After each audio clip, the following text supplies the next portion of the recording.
चलो टॉपिक को आगे कंटिन्यू करते हैं। Calculation of flux. तो फ्लक्स हमने डिफाइन किया था इलेक्ट्रिक फील्ड इनटू एरिया। किसी प्लेन एरिया के लिए ये आंसर था। प्लेन एरिया, मैं प्लेन एरिया की क्यों बात कर रहा हूं और plain area and uniform electric field, क्योंकि अगर इलेक्ट्रिक फील्ड कांस्टेंट है, एरिया वेक्टर कांस्टेंट है, तब ये फॉर्मूला ट्रू है। अदरवाइज फॉर्मूला कुछ ऐसा होना चाहिए ई डॉट डी ए वैक्टर और ये डी फाई आएगा, क्योंकि हो सकता है इलेक्ट्रिक फील्ड बदल रहा हो सकता है एरिया बदल रहा हो। जैसे जरा समझिएगा कि अगर हमारी सरफेस ऐसी होती, इलेक्ट्रिक फील्ड लाइंस ऐसी होती,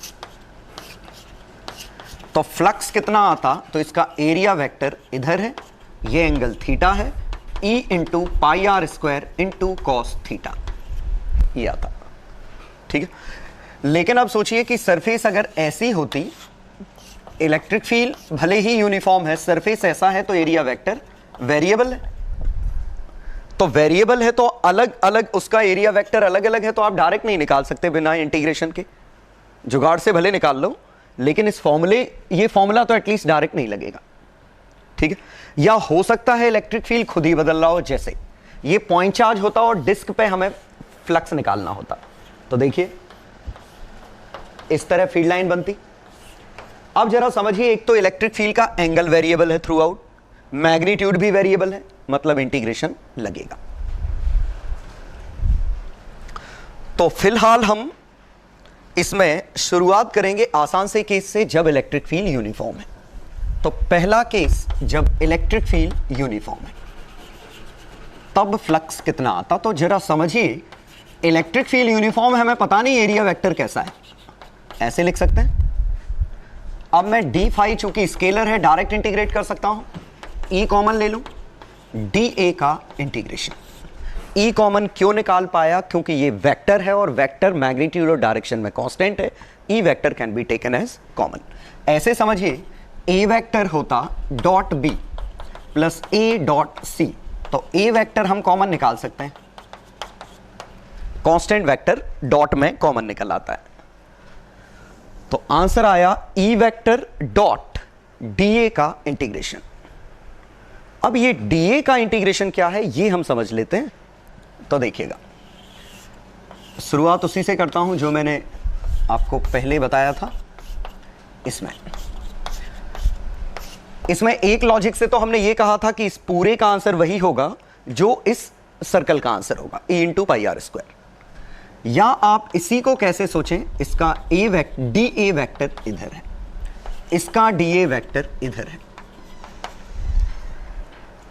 इसका डी ए वेक्टर ऊपर, इसका डी ए वेक्टर दाएं, इसका डी ए वेक्टर इधर। सभी डी ए वेक्टर का रिजल्टेंट निकालते तो इस तरफ आता। ये तो कॉमन सेंस है, क्योंकि डी ए वेक्टर के वाई कंपोनेंट कट गए, एक्स कंपोनेंट जुड़ गए। और अब जरा समझिएगा, इसको थोड़ा मैं जूम इन कर रहा हूं, थोड़ा बड़ा बना रहा हूं। इस डी ए वेक्टर को के दो कंपोनेंट होंगे, ध्यान दीजिएगा अच्छे से, एक डी ए एक्स, एक डी ए वाई। और डी ए एक्स कुछ और नहीं, ये है इसका जो प्रोजेक्शन इधर होगा, इसका सामने की तरफ जो प्रोजेक्शन है वो डी ए एक्स कंपोनेंट है। डी ए वाई ये वाला कंपोनेंट है, ये प्रोजेक्शन है। अब हमें पता है डी ए वाई तो कट ही जाएंगे, जो जुड़ना है डी ए एक्स जुड़ना है। तो इसका ये दो कंपोनेंट लेते तो इसका प्रोजेक्शन आता यहां, इसका प्रोजेक्शन आता ये, और शायद ये समझ में आ गया होगा कि अब हम सभी का प्रोजेक्शन लेते तो प्रोजेक्शन क्या बनता, ये वाला। मतलब इन सभी एरिया वेक्टर का रिजल्टेंट कितना है, ये एरिया वेक्टर है, कितना, पाई आर स्क्वायर आई कैप। तो यहां से हम कह सकते हैं कि इन सभी का रिजल्टेंट अगर हम लेते तो ये ए वेक्टर बनता, और ए वेक्टर क्या है, सभी डी ए का समेशन। तो इस केस में आंसर आया E into pi are square I cap, और ये भी आई कैप है, तो डॉट लेने पे 1, ये हमारा फ्लक्स आ गया। ठीक है, अब जरा इसी में सोचिएगा कि अगर मैं इसको रोटेट कर दूं, ये ऐसे कर दूं, अब हमें इस सरफेस से फ्लक्स निकालना था। तो फिर से अगर हम वेक्टर्स देखें तो इसका वेक्टर इधर है, इसका वेक्टर इधर है, तो कभी डॉट पॉजिटिव कभी डॉट नेगेटिव। तो या तो हम ऐसे करें कि जितनी लाइन अंदर आ रही है उतनी बाहर जा रही है, कट गए, या फिर आप इस सब को एक सिंगल वेक्टर से रिप्लेस करते, किससे? ये पाई आर स्क्वायर जे कैप, इन सभी का समेशन। इलेक्ट्रिक फील्ड किधर है? इधर, ई आई कैप। अब जरा डॉट निकालो, तो डॉट कितना आया? E I cap pi are square J cap, और आंसर आया 0।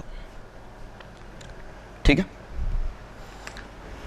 हालांकि इसी वेक्टर्स के प्रोजेक्शन को समझने के लिए आपके पास एक और तरीका है। जरा देखिए मैं क्या लिख रहा हूं। डीए वेक्टर का क्लोज्ड समेशन इज 0। ये देखिए, ये एक स्पेशल सिंबल है। ये है वॉल्यूम इंटीग्रल के लिए, जब पूरी मतलब क्लोज इंटीग्रल है एक्चुअली ये सिंबल। मतलब आप पूरी क्लोज सरफेस के थ्रू आउट आप मूव करोगे तो जो डीए वेक्टर का समेशन आएगा, जैसे ये कंप्लीट स्फीयर होता, इसका डीए वेक्टर इधर, इसका डीए इधर, इसका डीए इधर, इसका डीए इधर, through out the volume DA move करिए तो सभी डीए वेक्टर का समेशन 0 हो जाएगा यहां। हां, डीए स्केलर का summation closed 4 pi are square होगा। ये फील आया? सरफेस एरिया अगर स्केलर समेशन करते तो सभी एरिया डायरेक्ट जुड़ते, टोटल कर्व्ड सरफेस एरिया मिलता, लेकिन क्लोज इंटीग्रेशन करते तो आंसर 0 मिलेगा। और ये 0 सिर्फ इसी का नहीं है, ये किसी भी सरफेस का आंसर 0 है। जैसे आर्बिट्रेरी सरफेस ले लूं तो इसका भी डीए वेक्टर का क्लोज समेशन 0। वजह ऐसे एक्सप्लेन कर सकता हूं। ये डीए वेक्टर इधर है, ये डीए वेक्टर इधर है, इस पे मैंने कंपोनेंट ऐसे बनाया। अब जरा देखिएगा, इन दोनों के हॉरिजॉन्टल कट जाएंगे। क्यों? इसका हॉरिजॉन्टल वेक्टर ये बनेगा, इसका हॉरिजॉन्टल वेक्टर ये बनेगा, डीए का हॉरिजॉन्टल, डीए का हॉरिजॉन्टल, कंपोनेंट कट गए। तो इसका ये पेयर के हॉरिजॉन्टल कट गए। ऐसे सभी पेयर होंगे तो डीए वेक्टर का हॉरिजॉन्टल कंपोनेंट कट जाएगा। वर्टिकल आप ऐसे सोच लो, अगर आपने ऐसे पेयर लिया होता तो इस डीए के साथ वर्टिकल कंपोनेंट कट जाएगा। और अगर थ्रू आउट बॉडी में क्लोज्ड है तो हमेशा एक कंपोनेंट एग्जिस्ट यहां करेगा, एक यहां करेगा, जो इसको काट देगा। तो आप जैसे भी इमेजिन करिए कि एरिया वेक्टर घूमते घूमते वापस आ गया तो एरिया वेक्टर 0 होगा। This is very much similar to अगर कोई लाइन ऐसे घूमते हुए आ गई और डीएल है, क्लोज्ड हो गई, तो डीएल का क्लोज समेशन 0 होता है। वैसे ही कोई सरफेस क्लोज्ड हो गई और ये डीए वेक्टर है तो डीए वेक्टर का क्लोज समेशन 0। हां, यहां डीएल का स्केलर समेशन कुछ और नहीं, पेरीमीटर। यहां डीए का स्केलर समेशन कुछ और नहीं, कर्व्ड सरफेस एरिया है। तो ध्यान दीजिए, वेक्टर समेशन क्लोज्ड में लेंथ का 0 है, क्योंकि उस पॉइंट से गए उसी पे वापस आ गए, तो नेट डिस्प्लेसमेंट 0। ऐसे एरिया के लिए अगर हम ऐसे गए और घूम फिर के क्लोज लूप में वापस आ गए क्लोज सरफेस में, तो ये 0 है। तो कोशिश करिए ये पॉइंट समझने की। कॉमन सेंस थे, और हम इन्हीं कॉमन सेंस की मदद से अब हम ये कह पा रहे थे, मैं ये जस्टिफाई कर देता हूं इसी कॉमन सेंस की मदद से, कि ये जो डीए वेक्टर हैं, इन डीए वेक्टर का summation pi are square I cap है। कर्व्ड सरफेस एरिया की अकेले बात कर रहा हूं। वजह, अगर मैं इसको और शामिल कर लेता तो इन सभी डीए का समेशन, और इसको अगर मैं एरिया वेक्टर ले लूं तो इन सभी डीए का समेशन प्लस ये वाला ए डैश वेक्टर, ए डैश किसका? इसका, और ये क्लोज्ड एरिया ऑफ डीए होता और आंसर आता 0। इन सभी कर्व्ड सरफेस का ले लो, सभी के डीए, उन सभी के डीए के इंटीग्रेशन में ये जोड़ दो तो क्लोज इंटीग्रल बन जाएगा, जो कि आंसर 0 है। इसका मतलब डीए का समेशन माइनस ए डैश वेक्टर है। ए डैश वेक्टर इस तरफ था पाई आर स्क्वायर, और उसका भी नेगेटिव, तो माइनस ऑफ माइनस प्लस का आई कैप। तो इस तरह आप सोच सकते थे कि इन सभी एरिया वेक्टर का रिजल्टेंट इसका अपोजिट है, तभी दोनों कट रहे हैं, तभी क्लोज इंटीग्रल 0 आ रहा है। ठीक है। तो उम्मीद है ये समझ में आ गया होगा कि यहां बिल्कुल आसान हो गया कि इलेक्ट्रिक फील्ड इनटू एरिया, और एरिया इसको क्या लिखूं, projection of area vector along electric field. Projection या शेडो आप कुछ भी समझ सकते हो, ठीक है, कि अगर आपका ये सर्कल इस तरह है, इलेक्ट्रिक फील्ड ऐसा है, तो एरिया कौन सा लेना है, जो इसका प्रोजेक्शन होता ये वाला। सामने की तरफ प्रोजेक्शन लेते तो ये ए आएगा, ये ए कॉस थीटा आएगा, ठीक है। तो उम्मीद है समझ में आ गया होगा। हाँ, आप इसको नंबर ऑफ लाइन से भी कर सकते थे, जितनी लाइन इससे क्रॉस हो रही है उतनी ही लाइन यहां बाहर जा रही है, तो इसका फ्लक्स निकालना मुश्किल था, इसका आसान है, इसका निकाल दो। तो मैं कुछ क्वेश्चन दे रहा हूं, वो क्वेश्चन ट्राई करिएगा, उनका सॉल्यूशन जब देखोगे तो और अच्छे से क्लैरिटी आएगी इसमें। चलो, ये छोटा सा क्वेश्चन है, electric field E not I cap है, यूनिफॉर्म है। अब देखिए फ्लक्स निकालना है पहले केस में, तो इलेक्ट्रिक फील्ड एक्स एक्सिस के अलोंग है, इस सरफेस से कितना फ्लक्स आएगा, ठीक है।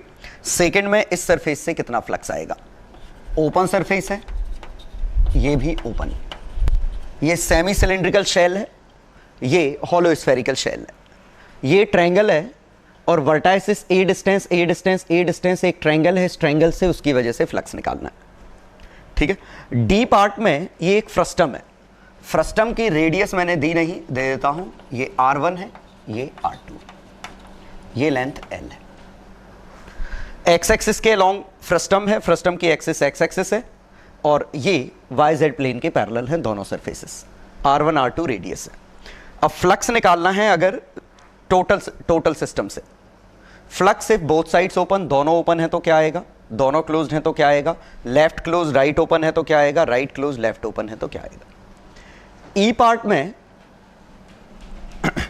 ये देखिए, ई पार्ट में क्या है, ये एक बेस है, यहां से एक ट्रेपीजियम का 3D वर्जन है, ट्रेपेजॉइड, ये कुछ इस तरह है, ठीक है। ये लेंथ ए है, ये लेंथ बी है, ये लेंथ मैंने नहीं दी तो ये लेंथ दे देता हूं डी, जरूरत पड़ेगी, ये लेंथ डी है, ये लेंथ सी है। अब आपको अलग अलग सेगमेंट से, मतलब अलग अलग सरफेस, ये सभी सरफेसेस को क्लोज मानिए, अलग अलग सरफेस से फ्लक्स निकालना है, ठीक है। फ्लक्स निकालने के लिए वही ई डॉट एरिया वेक्टर करना है, या जो भी यूनिफॉर्म इलेक्ट्रिक फील्ड के लॉजिक थे, करिए, फिर मैं बताता हूं सॉल्यूशंस। चलो देखते हैं, पहले क्वेश्चन में फ्लक्स, तो फील्ड लाइन बना के ही आंसर मिल जाएगा, यूनिफॉर्म फील्ड लाइन है, जितनी अंदर आई उतनी बाहर गई, फ्लक्स कट गया, या फिर इसका एरिया वेक्टर ऊपर था, रिजल्टेंट एरिया वेक्टर ये ऐसा था, डॉट प्रोडक्ट 90, फ्लक्स 0 है, सिंपल सी बात है, ठीक है। इसमें फर्क नहीं पड़ता ये क्लोज्ड है कि ओपन है, आंसर तो 0 हर हाल में आता। क्वेश्चन नंबर 2 में यहां से हमें ये निकालना है इलेक्ट्रिक फील्ड, ठीक है, इन सब का एरिया वेक्टर। हाँ, मैंने ये बताया नहीं एरिया वेक्टर किस तरह पॉजिटिव लेना है, ओपन सरफेस में कोई फर्क नहीं पड़ता, आपकी मर्जी जिधर पॉजिटिव लेना, ठीक है। तो इन सभी एरिया वेक्टर का रिजल्टेंट इमेजिन करिए कि सामने की तरफ जो प्रोजेक्शन होगा वो प्रोजेक्शन एक रेक्टेंगल होगा, या आप ऐसे समझिए कि अगर मैं इसको बंद कर देता, अगर मैं इस पूरी सरफेस को बंद कर देता तो नेट एरिया वेक्टर आता 0। तो इस एरिया वेक्टर की वैल्यू, अब देखिएगा, ये ऊपर का एरिया वेक्टर नीचे वाले एरिया वेक्टर से तो कट गया, इसका मतलब ये एरिया वेक्टर इस एरिया वेक्टर से कट गया होगा, तो कर्व्ड सरफेस एरिया का प्रोजेक्शन सामने जो फ्लैट सरफेस है उसके बराबर है, तो इन सभी एरिया वेक्टर का रिजल्टेंट इस एरिया वेक्टर के बराबर है, और ये कुछ और नहीं, सीधे 2r × L है, तो वेक्टर मैंने उस तरफ मान लिया, तो फ्लक्स आया E × 2rL। प्लस माइनस कुछ भी आ सकता है, आपने एरिया वेक्टर इधर माना होगा तो नेगेटिव आ जाएगा, इधर माना होगा तो पॉजिटिव, यहां सिर्फ एक नंबर की मीनिंग है। तो फ्लक्स आया इस कर्व्ड सरफेस का सामने प्रोजेक्शन। ऑब्वियसली अगर ये कर्व्ड सरफेस इधर बंद होती तो आंसर 0 आ जाता, क्योंकि जितना अंदर आता फ्लक्स उतना कट जाता, लेकिन यहां सिर्फ एक ही बार काउंट होगा क्योंकि एक ही सरफेस है। थर्ड इंटरेस्टिंग क्वेश्चन है, थर्ड इंटरेस्टिंग क्वेश्चन ऐसे है कि हमें इसका एरिया वेक्टर लिखना है। अब इसका प्रोजेक्शन थोड़ा, क्योंकि 3D फिगर है, इलेक्ट्रिक फील्ड ऐसा है, प्रोजेक्शन हो सकता है उतनी आसानी से ना दिखे, तो मान लो हमें नहीं आया समझ में, तो हम इसका एरिया वेक्टर तो लिख ही सकते हैं। ये एक इक्विलेटरल ट्रायंगल है a√2 साइज का, तो √3/4 a√2 का होल स्क्वायर एरिया, और शायद डायरेक्शन लिख सकते हैं i cap j cap k cap by √3। सोचो, एरिया वेक्टर सिमेट्री है, ये एरिया वेक्टर लिख लिया, √3 से √3 कटा, a/2 a²/2 i plus j plus k। यह इलेक्ट्रिक फील्ड हमारा E0 i कैप था, तो फ्लक्स आया E डॉट ए, और डॉट प्रोडक्ट लेते तो E0 into a²/2 i cap, बाकी j कैप k कैप से तो आएगा नहीं। ये हमारा फ्लक्स आया। ठीक है, या तो आप इस क्वेश्चन को ऐसे सोचते, या इस क्वेश्चन को सोचने का तरीका यह था कि जरा समझिएगा, अगर मैं इस 3D फिगर को कंप्लीट कर दूं, इस 3D फिगर को कंप्लीट कर दूं, इमेजिन करिए, तो ये टोटल एरिया वेक्टर, ये थोड़ा कुछ इस तरह का 3D फिगर है, ये हमारा शेडेड पोर्शन। अब अगर क्लोज करता तो डीए वेक्टर का क्लोज इंटीग्रल आंसर 0 आता। इसका मतलब कि जो टोटल 4 सरफेस हैं सभी का समेशन 0 है, तो इसका समेशन बाकी जो 3 सरफेस हैं उनके बराबर है। और बाकी जो 3 सरफेस थोड़ा सा ट्रिकी है, इस सरफेस का एरिया इधर आता, इस सरफेस का एरिया अंदर आएगा, इस सरफेस का एरिया इधर आता। इन तीनों एरिया वेक्टर का समेशन इसके बराबर है अपोजिट डायरेक्शन में। लेकिन हमें इसका प्रोजेक्शन सिर्फ कौन सा चाहिए? एक्स कंपोनेंट में, और एक्स कंपोनेंट में प्रोजेक्शन क्या है? ये। और ये प्रोजेक्शन कितना है? तो इसकी साइज फील करिएगा, समझ में आए तो अच्छी बात है, नहीं तो पिछला तरीका तो था ही हमारे पास। तो ये ए है, ये ए है, तो इसका प्रोजेक्शन एक्स एक्सिस के अलोंग ये था, और ये कितना है? Half a² i cap. ये कितना है? E0 i cap. इन दोनों को मल्टीप्लाई करो, E0 a²/2, ये आंसर आ गया। ठीक है, तो समझिए ये एरिया वेक्टर के 3 कंपोनेंट थे, एक i कैप के अलोंग, एक j कैप के अलोंग, एक k कैप के अलोंग। फ्लक्स इससे आएगा नहीं क्योंकि लाइंस पैरेलल है, इससे आएगा नहीं क्योंकि लाइंस सरफेस के पैरेलल हैं या एरिया के परपेंडिकुलर। जो फ्लक्स आना है इससे आना है, और इससे जो फ्लक्स आएगा वही तो इससे बाहर निकलेगा। ठीक है, मतलब हमने क्या किया, एक्चुअली क्या ये समझाना काफ़ी मुश्किल काम है। हमने ये किया कि फ्लक्स जो लाइंस हैं वो इस सरफेस से अंदर आ रही हैं, और ये जो 3D सरफेस है इससे बाहर निकल रही हैं। पिंक कलर की सरफेस है इससे अंदर आई, ये जो डैश वाली सरफेस है इससे बाहर निकली। जितनी लाइंस इससे अंदर आई उतनी ही लाइंस उससे बाहर निकली, और इससे अंदर कितनी आई? E into half a²। समझ में आए तो अच्छी बात है, नहीं तो वेक्टर लिख के जैसे कहा था वैसे कर लो। Next question, D part. Flux से बोथ साइड्स आर ओपन। ये भी काफी इंटरेस्टिंग पार्ट है, दोनों साइड ओपन है। इमेजिन करिएगा, ये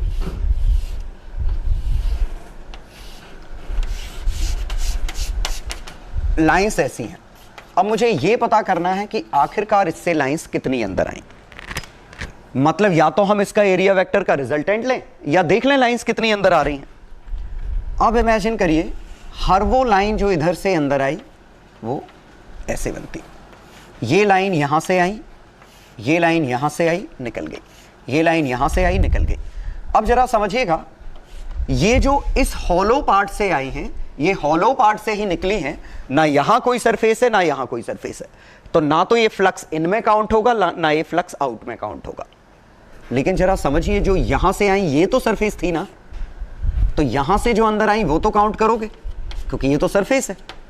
यहां से जो अंदर आई वो तो काउंट करोगे, लेकिन यहां से जो बाहर निकली ये काउंट नहीं होगी। ये समझ में आया? क्योंकि ये खाली जगह है। कैलकुलेशन में कौन सा यूज होगा? जहां सरफेस है। तो इस सरफेस को कट किया है, इस सरफेस को कट किया है, यहां कुछ नहीं, यहां कुछ नहीं, यहां कोई सरफेस नहीं, यहां कोई सरफेस नहीं, तो ये तो फ्लक्स आना नहीं है, ये आना नहीं है। बचा कौन सा फ्लक्स? ये वाला। ये निकालना शायद मुश्किल था क्योंकि एरिया वेक्टर तिरछा था, लेकिन आप ये एरिया तो निकाल सकते थे ना। मतलब मैं क्या कह रहा हूं यहां कि यहां से जो लाइंस जा रही हैं ये एरिया छोड़ दो, ये जो शेडो वाला एरिया है, शेडेड एरिया, यही एरिया ये वाला है इसका, क्योंकि हर वो लाइन जो इससे अंदर आएगी शेडेड एरिया से बाहर निकलेगी, ये ऐसे। तो यहां से फ्लक्स कितना अंदर आया वो ठीक वही है जो यहां से बाहर निकला, और यहां से बाहर निकला वो निकालना आसान था, पाई r2 square minus r1 square. ठीक है, तो ये ऐसे आप लिख सकते थे। हाँ, चूंकि ओपन सरफेस है तो फर्क नहीं पड़ता आप इसको प्लस में काउंट कर रहे हैं कि माइनस में काउंट कर रहे हैं, क्योंकि ओपन सरफेस में एरिया वेक्टर आप कहीं भी ले सकते हैं, क्लोज सरफेस में एरिया वेक्टर हम आउटवर्ड पॉजिटिव लेते हैं। तो यहां सर प्लस या माइनस कुछ भी हो सकता था। तो या तो आप ऐसे समझिए कि इस कर्व्ड सरफेस से जो अंदर आया वही इससे बाहर निकला। अब यहां से अंदर आया, यहां से बाहर निकला, वो दोनों ही मीनिंगलेस है, सरफेस दोनों ही जगह नहीं है। तो पहले का आंसर आया ये।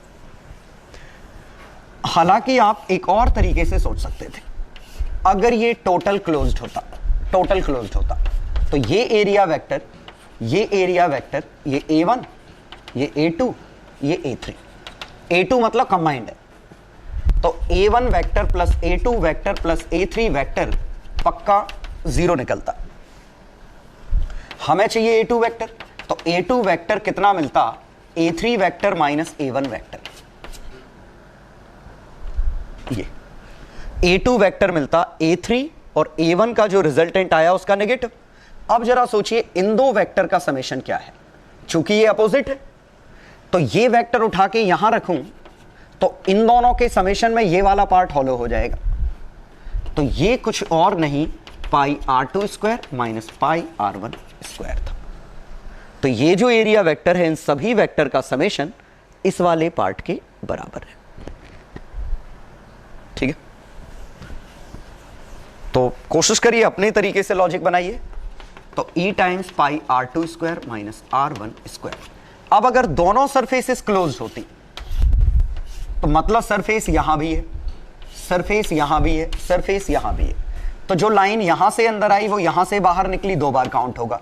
Flux in flux out, cut गया, flux in flux out, flux in flux out, flux in flux out, हर जगह कट पिट जाएगा, तो नेट फ्लक्स विल बी 0। और सही बात थी, कोई भी क्लोज्ड बॉडी अगर यूनिफॉर्म फील्ड में रखोगे तो नेट फ्लक्स 0 होगा, क्योंकि जितनी लाइन अंदर आएंगी उतनी ही बाहर निकलेंगी और हर जगह सरफेस है, तो काउंट सबको करना है। Left is closed, right is open. Interesting, left is closed, right is open. Curved surface area तो हमेशा ही है, तो यहां से लाइन अंदर आई, काउंट करेंगे, अंदर आई काउंट करेंगे, अंदर आई काउंट करेंगे, सब काउंट करेंगे, लेकिन जो बाहर निकली वो काउंट नहीं करेंगे। क्यों? क्योंकि यहां सरफेस नहीं है, मतलब लाइंस एक ही बार काउंट करनी है। कौन सी? अंदर अंदर आने वाली। तो अंदर आने वाला फ्लक्स न्यूमेरिकली इसके बराबर होता, तो यहां से फ्लक्स अंदर उतना ही आया जितना कि यहां से बाहर निकला। बाहर कितना निकला? ये। अंदर कितना आया? ये अंदर आया, ये बाहर निकला। टोटल 0 हो जाता अगर ये सरफेस भी होती। अगर ये सरफेस इस बॉडी का पार्ट होती तो फ्लक्स 2 बार काउंट हो रहा है, दोनों कट जाते। लेकिन बॉडी का पार्ट सिर्फ यही सरफेस है, ये सरफेस तो बॉडी का पार्ट है नहीं, इसका मतलब फ्लक्स एक ही बार लेना है, ये वाला। न्यूमेरिकली ये इसके न्यूमेरिकली ये दोनों आपस में बराबर है। That's why it is pi r2 square, ये आंसर। ठीक है, लास्ट वन। तो हाँ, यहां बस समझिएगा कि इससे वही अंदर आएगा जो इस सरफेस से बाहर निकलता, और ये बड़ी रेडियस है r2, तो पाई r2 स्क्वायर, और इन सब का समेशन पाई r2 स्क्वायर के बराबर है, तो ये आंसर इसके बराबर। चलो, fourth one, right closed left open.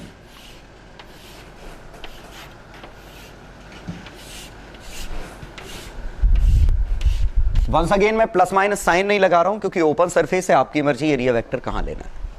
अब जरा देखिएगा, यहां से जो लाइन यहां अंदर आती और यहां से बाहर निकलती, अंदर आया नेगेटिव, बाहर आया पॉजिटिव, और दोनों काउंट होंगे क्योंकि सरफेस का दोनों जगह पार्ट है।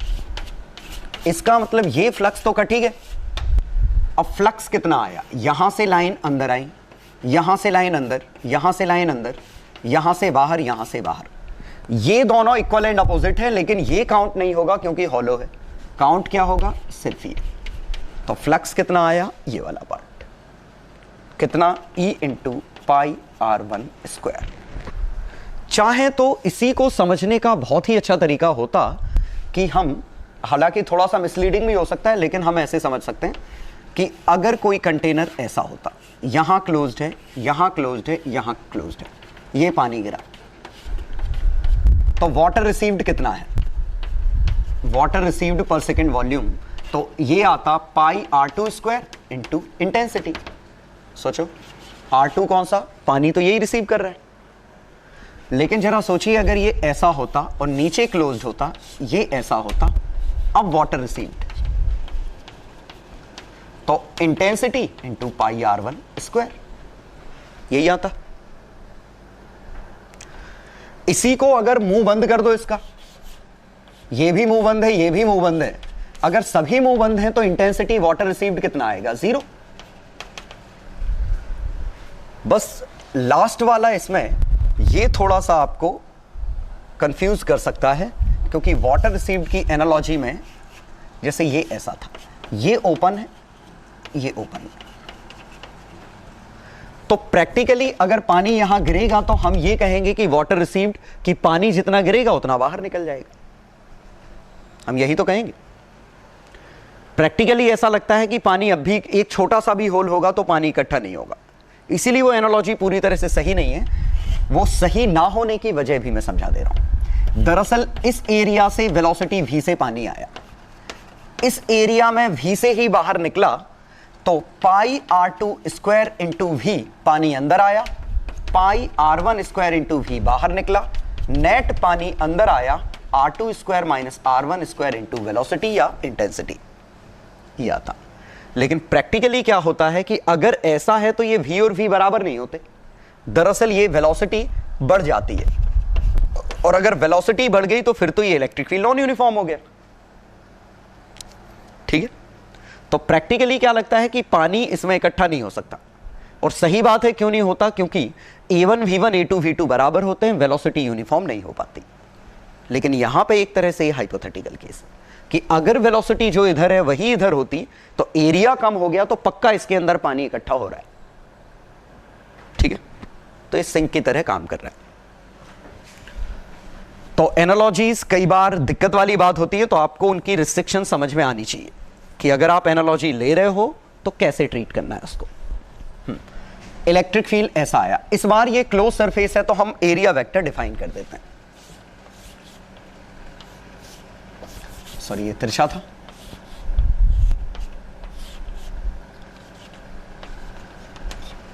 एरिया वेक्टर डिफाइन कर देते हैं। इसका एरिया वेक्टर इधर, इसका इधर, इसका इधर, इसका इधर, ऐसे, इसका मेरी तरफ, उसका इधर। इलेक्ट्रिक फील्ड यहां है। ये तो तय है, इस सरफेस से, पीछे वाली सरफेस से, नीचे वाली सरफेस से फ्लक्स नहीं आएगा। क्यों? नीचे वाली सरफेस का एरिया वेक्टर माइनस जे कैप है, कट गया। सामने वाले का इस तरफ है के कैप, कट गया। पीछे वाले का माइनस के कैप, कट गया। तो टोटल 6 सरफेस थी, जिनमें से 3 का तो आंसर 0 है। किसका? ए ई एफ बी 0, ए ई एच डी 0। शायद पीछे का पूछा नहीं, तो ये तो पक्का समझ में आ गया। हाँ, अब इसका निकालें तो इस वाले का आंसर नेगेटिव होगा, क्योंकि एरिया वेक्टर इधर, ये इधर, और इसका डायमेंशंस क्या है? डी और ए। डायमेंशंस लिख देता हूं, ये डी, ये ए। तो इसका area vector A into D minus I cap, electric field इधर, तो पहले का आंसर आ गया E into A D negative. E F G H इसका निकालते तो ये डिस्टेंस डी है, ये डिस्टेंस बी है, इसका एरिया वेक्टर इधर है, तो D B I cap dot electric field, तो electric field into D B I cap, dot product positive है। ठीक, अब हमें निकालना है DHGC, इस वाली सरफेस से और आएगी, तो हमें इसके एरिया वेक्टर की बात करनी होगी कि इसका एरिया वेक्टर कितना निकलेगा। तो या तो हम वाकई में इसको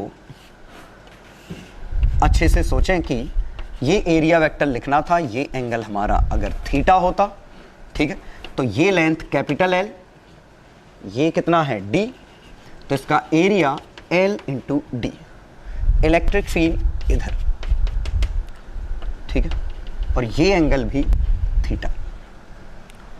तो इसके और इसके बीच में ये 90 प्लस थीटा एंगल है। देखो इलेक्ट्रिक फील्ड और इसके बीच में एंगल 90 प्लस थीटा है, तो फ्लक्स आता E dot A vector, E not dot area vector LD cos 90 plus theta, मतलब माइनस साइन थीटा। अब जरा सोचिए L साइन थीटा क्या है। कैपिटल L का साइन थीटा ये लेंथ है, और L साइन थीटा ये लेंथ है, और ये लेंथ कुछ और नहीं B माइनस ए है। बड़ी लेंथ B, छोटी लेंथ A, ये डिफरेंस B माइनस ए, तो ये आया B माइनस ए। तो कौन सा पार्ट था ये E nought into D B minus A का नेगेटिव। अब टोटल फ्लक्स निकालना है, तो छहों सरफेस से फ्लक्स निकाल के जोड़ दो, तो 5 ये हैं, छठवीं पीछे थी जिसका आंसर 0 था, इन सभी का समेशन BD कट गया, AD कट गया, 0। इत्तेफाक नहीं, आंसर 0 आना ही था, क्योंकि क्लोज सरफेस को अगर यूनिफॉर्म इलेक्ट्रिक फील्ड में रखोगे तो जितनी लाइंस अंदर आएंगी उतनी ही बाहर निकलेंगी। कहीं कोई सोर्स और सिंक नहीं है तो नेट फ्लक्स 0 आएगा। तो ये ट्रिकी डिस्कशन लेकिन मजेदार था। तो कोशिश करिए खुद से अपने लॉजिक बिल्डअप करिए और समझने की कोशिश करिए, वाटर की एनालॉजी लीजिए, जैसे भी आपको फील करना है कोशिश करिए सभी क्वेश्चन फील करने की। Second part, flux due two variable electric field. अगर इलेक्ट्रिक फील्ड वेरिएबल हुआ, अब दिक्कत क्या है कि ये तो तय है कि डी फाई को E डॉट डी एस हम हमेशा लिख सकते हैं, लेकिन जब मैं इसका इंटीग्रेशन लिखूंगा तो E बाहर नहीं आएगा, क्योंकि इलेक्ट्रिक फील्ड तो वेरिएबल है। हो सकता है डायरेक्शन में वेरिएबल, हो सकता है मैग्नीट्यूड में वेरिएबल है, हो सकता है दोनों में वेरिएबल हो, but it can not be taken out. अब देखते हैं कि अब इसका सॉल्यूशन क्या है। तो सॉल्यूशन यही है कि पहले आप इसको स्केलर में कन्वर्ट करो, ये वैल्यू निकालो और ये वैल्यू स्केलर में आएगी, तो स्केलर का हम समेशन डायरेक्ट कर सकते हैं, मतलब पूरा टारगेट हमारा इसके ऊपर है। ठीक, चलो देखते हैं एग्जांपल।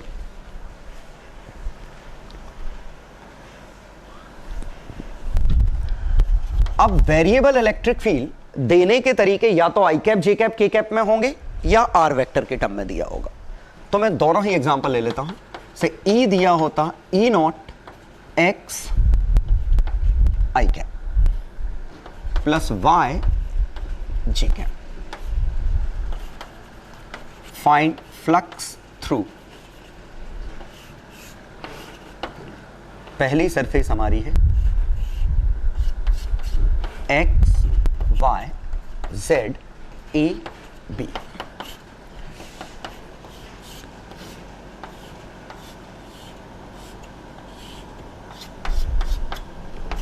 दूसरी सरफेस है हमारी ये, और यहां ए बी ये डिस्टेंस है सी। ठीक है, और तीसरी सरफेस हमारी है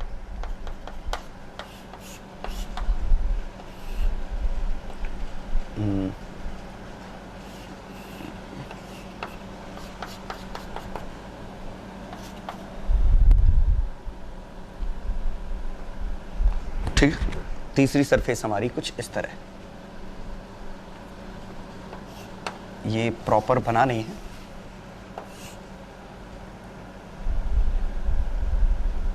बनाना थोड़ा मुश्किल है, ट्राई कर रहा हूं क्योंकि मैंने यहां ले रखा है तो थोड़ा मुश्किल हो गया बनाना। एक्स आई कैप और वाई जे कैप।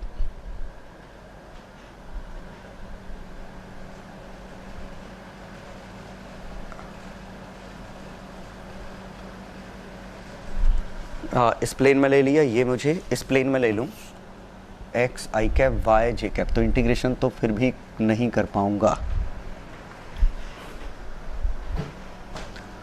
चलो अगले पार्ट में देख लूंगा, छोड़ो कौन दिमाग लगा।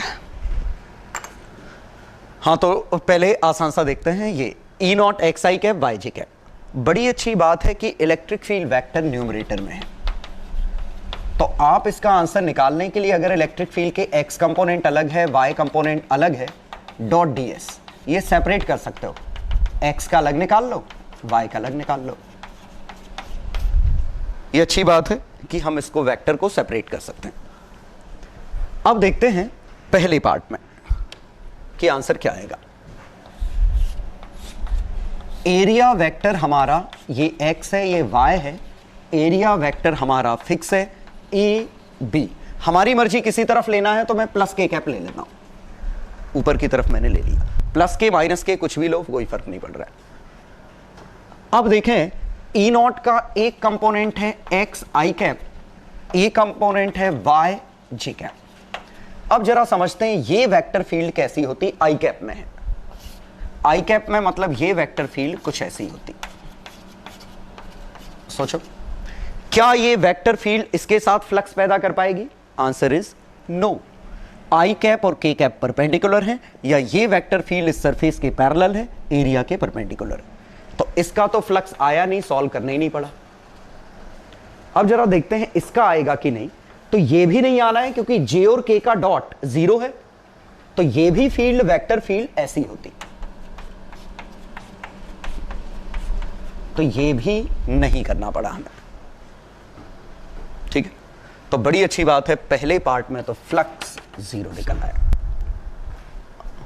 अब जरा दूसरे पार्ट का आंसर निकालते हैं। दूसरे पार्ट में और इंटरेस्टिंग सा दिख रहा है,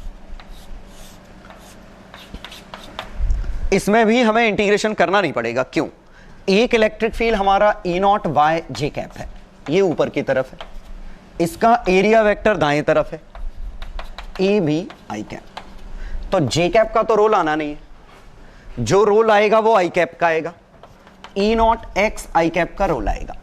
लेकिन खास बात तो ये है, इस पूरी सरफेस के लिए एक्स की वैल्यू कितनी है? सी, जो कि कांस्टेंट है।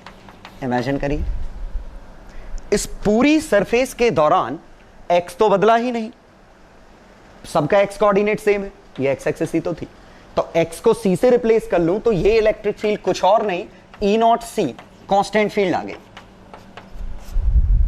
और ये इलेक्ट्रिक फील्ड ऐसी थी, एरिया में मल्टीप्लाई कर दो, तो इसमें सेकंड वाले में पहले पार्ट का जीरो, इसका ई नॉट सी और एरिया कितना था? A B.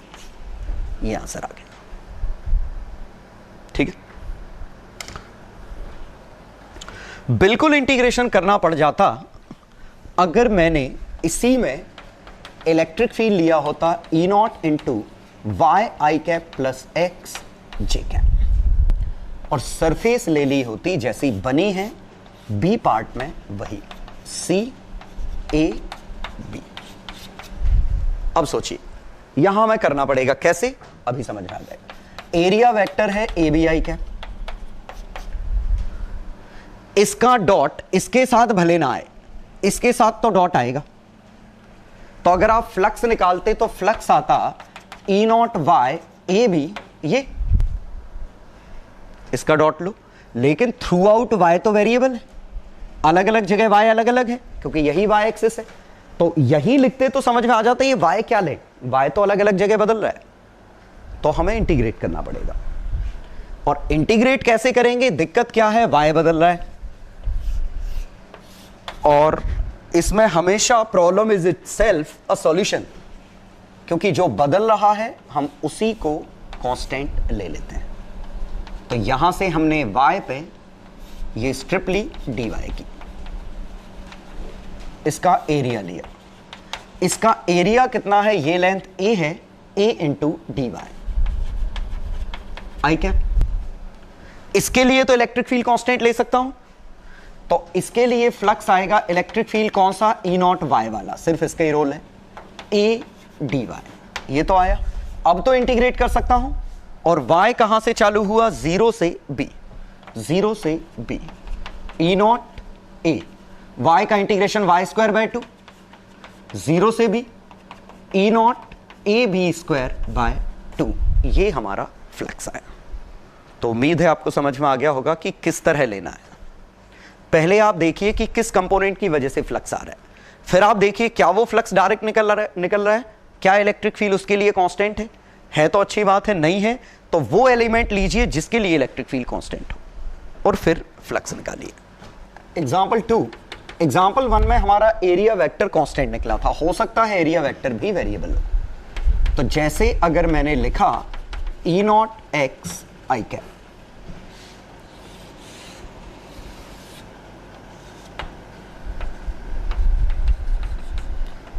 और अब मैं जो पूछ रहा हूं वो कुछ ऐसा होता, ये 3D सरफेस है, ये हमारी z एक्सिस है, 3D सरफेस जैसा प्रॉपर दिख नहीं रहा है,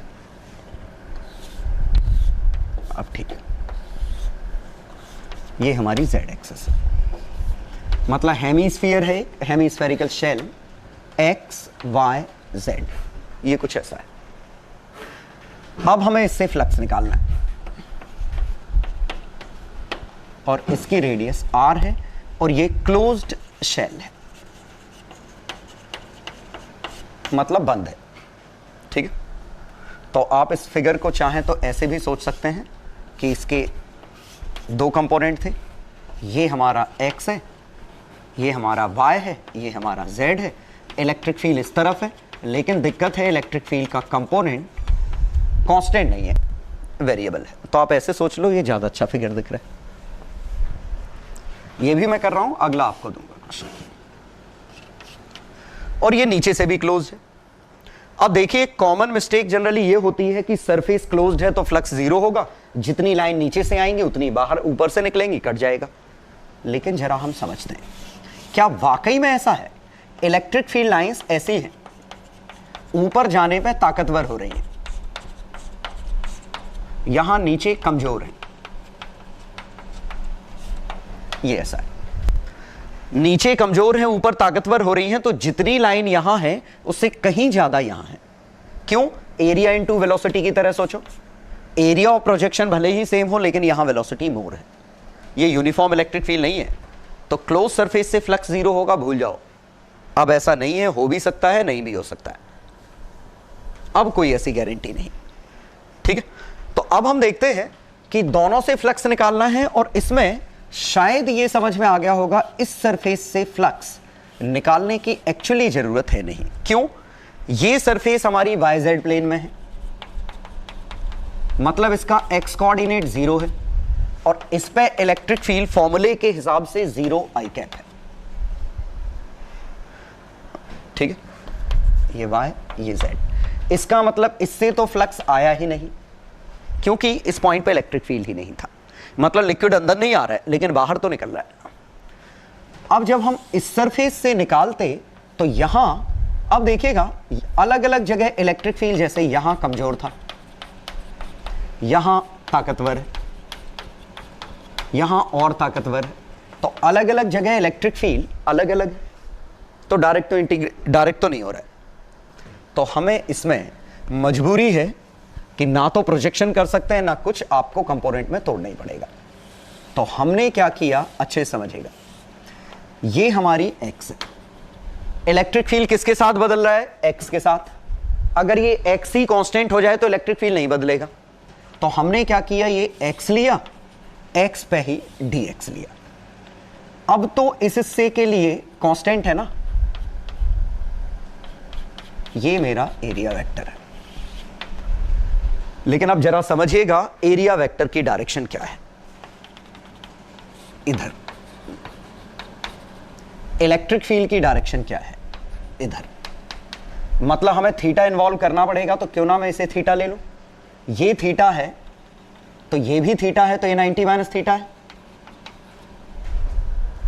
ये लेंथ r है, ये r d थीटा है, लेटरल लेंथ। dA का मैग्नीट्यूड याद करिए, perimeter into lateral length, perimeter into lateral length. Perimeter कितना है? 2 पाई r cos theta. Lateral length कितनी है? r d theta. Electric field की वैल्यू कितनी है? ई नॉट एक्स आई कैप, ये आर वेक्टर की पैरेलल। ई नॉट एक्स आई कैप, एक्स की वैल्यू कितनी है? कुछ और नहीं, are sine theta.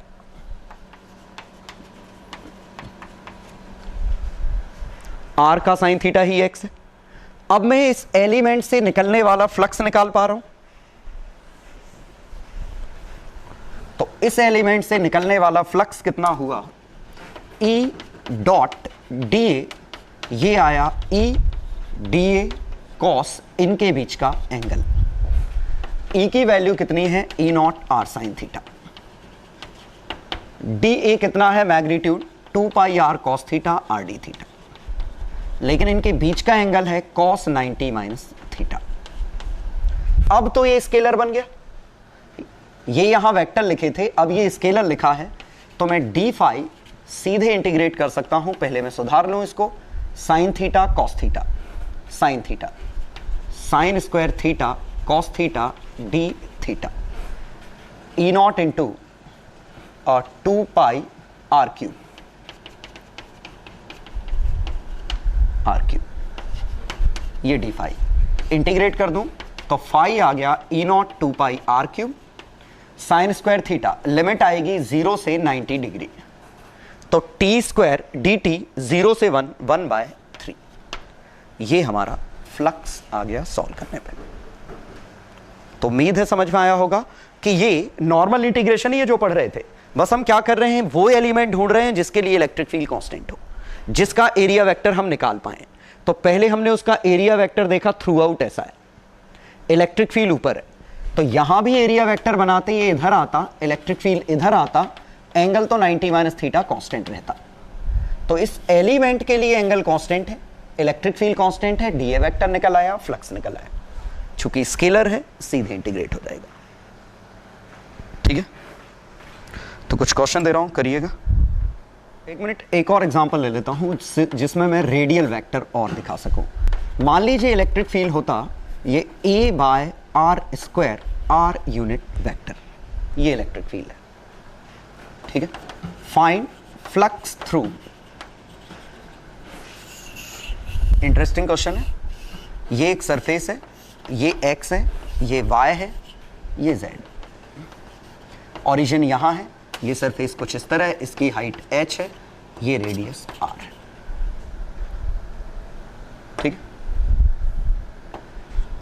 Also find result when h is very very much more than r। तो ये एक सिलेंडर है, हॉलो सिलेंडर है, इसके कर्व्ड सरफेस एरिया से फ्लक्स निकालना है। और फ्लक्स निकालने के लिए सबसे जरूरी चीज है कि आप इलेक्ट्रिक फील्ड लाइंस रफली ड्रॉ कर पाए। अब मैं इलेक्ट्रिक फील्ड लाइन कैसे ड्रॉ कर रहा हूं, ये हमारा ओरिजिन है, ओरिजिन से आर वेक्टर पे इलेक्ट्रिक फील्ड ये, तो देखिए दूर जैसे इस पॉइंट पे निकालते ऐसा है, दूर जाने पे इलेक्ट्रिक फील्ड छोटा होगा।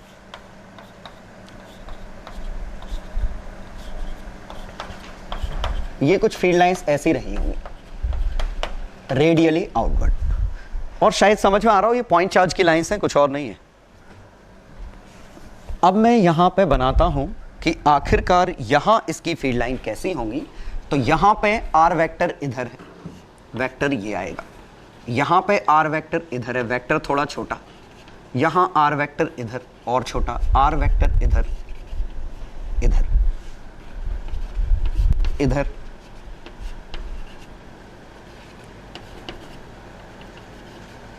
और छोटा और छोटा, ये वेक्टर्स बनेंगे। तो पूरे में वेक्टर्स इस तरह आ रहे हैं, डिस्टेंस जाने पे वेक्टर छोटा होता जा रहा है, एंगल भी बदल रहा है। तो देखिए अलग अलग आर पे अलग अलग वेक्टर का मैग्नीट्यूड है, डायरेक्शन भी अलग अलग है। तो हमें ऐसा लोकस लेना है जिसमें इलेक्ट्रिक फील्ड लगभग एक सा हो जाए, और शायद वो समझ में आ जाए कि ये स्मॉल आर अगर ये है, ये लोकस के लिए पूरे में इलेक्ट्रिक फील्ड का मैग्नीट्यूड सेम है, इलेक्ट्रिक फील्ड ऐसा है। तो हम इसका जो एलिमेंट कंसीडर करेंगे वो एलिमेंट ठीक यही होगा। यहां से आर पे वेरिएबल आर की जगह आप एक्स अननोन ले सकते हैं, ये आपका dx है। थीटा भी ले सकते हैं, आपकी मर्जी। ये r वेरिएबल है, ये थीटा है, कैपिटल R कांस्टेंट है। ऑब्वियसली ये थीटा है तो ये d थीटा है, ठीक। ये आपका एरिया है। अब इलेक्ट्रिक फील्ड आपका इधर है, कितना, a/r²। a/r²। और dA वेक्टर आपका ये है, dA वेक्टर आपका ये है। और थ्रू आउट इलेक्ट्रिक फील्ड ऐसा है, थ्रू आउट dA ऐसा है, तो इनके बीच का एंगल फिक्स हो गया कितना, थीटा। सोचिए ये थीटा है, ये थीटा है, तो ये भी थीटा है। तो इस छोटे से सेगमेंट से ये जो पार्ट है, इस पार्ट से हम फ्लक्स तो निकाल पा रहे हैं। E D A cos theta, cos उनके बीच का एंगल, ई की वैल्यू है a/r², डी ए है dA 2πr dx, perimeter into lateral length into cos theta. लेकिन यहां वेरिएबल कौन कौन से, x भी है, थीटा भी है, r भी है, तो सभी को या तो थीटा के टर्म में कन्वर्ट कर दो या सभी को x के टर्म में कन्वर्ट कर दो। जनरली थीटा के टर्म में कन्वर्ट करना आसान है। Small r is equal to r sec theta, capital R का sec theta, x is equal to r tan theta, dx is equal to r sec square theta d theta. चलो छापते हैं, a/r², r² sec square theta, 2π capital R dx r sec square theta d theta cos theta. ये तो बहुत अच्छा लग रहा है, r² sec square, r² sec square cut गया, 2πa cos theta d theta. और फ्लक्स आ गया, इंटीग्रेशन कर दूं, 2πa cos theta d theta integration. अब थीटा की वैल्यू 0 से थीटा मैक्स, 0 से थीटा मैक्स, यहां से एंगल 0 है और थीटा मैक्स आपका ये है। तो 0 से theta max, let it be theta naught, 2πa cos theta का इंटीग्रेशन sin थीटा, 0 पे 0, ये आंसर आ गया। और sin थीटा की वैल्यू कितनी है, तो ये हमारा रेडियस r है, ये हमारा h है, r² प्लस h² का अंडर रूट, तो sin थीटा की वैल्यू h/r² प्लस h² का अंडर रूट। ये नेट फ्लक्स आएगा। लेकिन शायद तब पूछा है जब h काफी बड़ा है r से, तो r को निगलेक्ट कर दो, तो आंसर आया 2πa h/h² का अंडर रूट h। ये निगलेक्ट हो गया, कट गया, आंसर आया 2πa। ठीक, तो इसका एग्जांपल कि अगर एरिया वेक्टर या इलेक्ट्रिक फील्ड वेक्टर बदल रहा है और खासकर रेडियल के टर्म में, तो यहां हमने क्या किया, रेडियल वेक्टर पे ऐसे हमने इलेक्ट्रिक फील्ड माना, एरिया माना, इस हिस्से का फ्लक्स निकाला, इंटीग्रेट कर दिया। तो अब कुछ मजेदार से क्वेश्चन लीजिएगा। चलिए 4 क्वेश्चन करिए, चारों काफी अच्छे क्वेश्चन है। पहले क्वेश्चन में समझिए, इलेक्ट्रिक फील्ड है E0 z²/a² i cap, y²/a² j cap, x²/a² k cap. ये जो सरफेस है ये yz प्लेन में रखी है। a डिस्टेंस पे a एक रेक्टेंगल है जिसका विड्थ a है, हाइट 2a, रेक्टेंगल है, ठीक है, हर जगह एंगल 90। क्वेश्चन नंबर 2 में ये हेमीस्फेरिकल शेल है, इलेक्ट्रिक फील्ड कुछ इस तरह दे रखा है, ध्यान दीजिएगा, E0 x²/r² j कैप ऊपर की तरफ है, मतलब फ्लक्स तो आएगा, सिर्फ कर्व्ड सरफेस एरिया से निकालना है, बेस ओपन है, ठीक है। तो आपको एलिमेंट सोचना है, फिर आंसर सोचना है। क्वेश्चन 3 और भी इंटरेस्टिंग, यहां पॉइंट चार्ज है, पॉइंट चार्ज एक्सिस, डिस्क की एक्सिस पे रखा हुआ है a डिस्टेंस पे, ये डिस्क है। आप अब देखिए पॉइंट चार्ज की लाइंस कुछ ऐसी होंगी। अब ये समझ में आ रहा है कि लाइंस की डायरेक्शन हर जगह बदल रही है, इवन मैग्नीट्यूड भी बदल रहा है। तो आपको इंटीग्रेट करके इस चार्ज की वजह से इस पे फ्लक्स निकालना है। लास्ट क्वेश्चन में भी ये लैम्डा वाला लाइन चार्ज है, इसका इलेक्ट्रिक फील्ड r डिस्टेंस पे, एक इधर कंपोनेंट होता है, एक इधर कंपोनेंट होता है, दोनों आपको पता है, और अलग अलग डिस्टेंस पे अलग अलग कंपोनेंट आएगा, तो एलिमेंट लोगे, एक सर्कुलर रिंग आएगी, उस पर फ्लक्स निकालोगे, इंटीग्रेट करो। तो करिए और हो जाए तो फिर वापस आइए, देखिए मैं कैसे सॉल्व करता हूं। चलो पहला क्वेश्चन देखें। एरिया वेक्टर इसका आई कैप में है, प्लस आई कैप माइनस आई कैप, उससे फर्क नहीं पड़ रहा है। तो जे कैप और के कैप में कुछ भी हो अंतर तो नहीं आ रहा है, तो ये दो तो भूल ही जाओ। चलो, E nought Z square by A square I cap, ये हमारा फ्लक्स था। अब इससे हमें फ्लक्स चाहिए, इसकी वजह से फ्लक्स आएगा, सॉरी ये इलेक्ट्रिक फील्ड है, इसकी वजह से फ्लक्स आने वाला है। लेकिन दिक्कत ये है कि इलेक्ट्रिक फील्ड आई कैप तो है, लेकिन ये जेड के साथ इलेक्ट्रिक फील्ड बदल रहा है। मींस अगर आप इलेक्ट्रिक फील्ड पे गौर करें तो इलेक्ट्रिक फील्ड कुछ ऐसा है, यहां छोटा था, यहां इलेक्ट्रिक फील्ड जेड के साथ बढ़ रहा है, और बढ़ गया और बढ़ गया। इलेक्ट्रिक फील्ड लाइंस कुछ ऐसी हैं। अब कोई सरफेस अगर ऐसी रखी है तो इस पे इस डायरेक्शन में बदल रहा है, यहां से मतलब इलेक्ट्रिक फील्ड वेरिएबल है, इंटीग्रेशन करना पड़ेगा। और वंस अगेन प्रॉब्लम ही सॉल्यूशन है। प्रॉब्लम क्या है कि z के साथ बदल रहा है, तो उसका लोकस लो जिसका z कांस्टेंट हो। तो अब इसमें z कांस्टेंट वाला लोकस कैसा बनेगा, तो थोड़ा सा मैं बड़ा बना ले रहा हूं फिगर, ये मिटा दे रहा हूं। ये सरफेस कुछ ऐसी बनती, ये अब ये हमारी z एक्सिस है और z कांस्टेंट का लोकस ये है। फील करो, ये z है, ये dz है। तो अब इस एरिया के लिए तो z कांस्टेंट है, तो इसका फ्लक्स तो हम E डॉट डी ए लिख सकते हैं। E क्या है, E not Z square by A square. D ए इस हिस्से का एरिया वेक्टर कितना है, तो ये लेंथ dz है, हाइट 2a थी, तो 2a इंटू dz, a के से a के कटा, 2 E naught by a z square dz integration, और z की वैल्यू a से 2a लिखा था शायद, ये लेंथ a थी, ये लेंथ 2a थी, a से 2a इंटीग्रेट करते z क्यूब बाय 3, तो 2 by 3, 2 E naught by 3, a इधर आता, यहां 2 क्यूब 8 माइनस 1 7 a स्क्वायर, ये हमारा फ्लक्स आ गया। ठीक, चलो क्वेश्चन नंबर 2।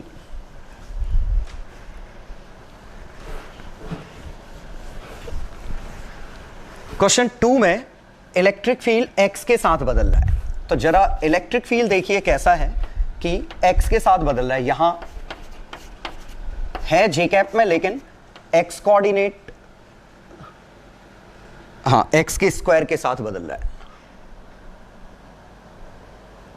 x के स्क्वायर के साथ बदल रहा है। तो एलिमेंट अपना लेंगे इस तरह का। अब देखिएगा हमें एलिमेंट कैसा लेना है कि एलिमेंट का x कोऑर्डिनेट कांस्टेंट रहे।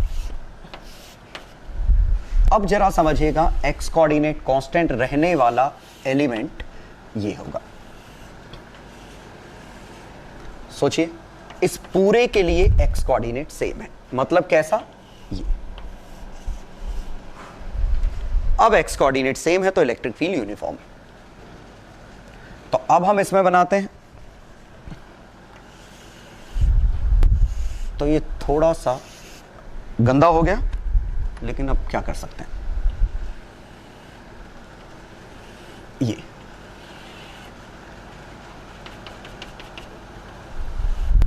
ये समझिए कि ये x कांस्टेंट लेंथ पे ये हमने एक रिंग मानी। अब इस रिंग का एरिया वेक्टर, तो एरिया वेक्टर तो ये होगा, तो ये थीटा ले लूं तो ये हमारा डी ए वेक्टर यहां है, तो ये लेंथ आर डी थीटा है,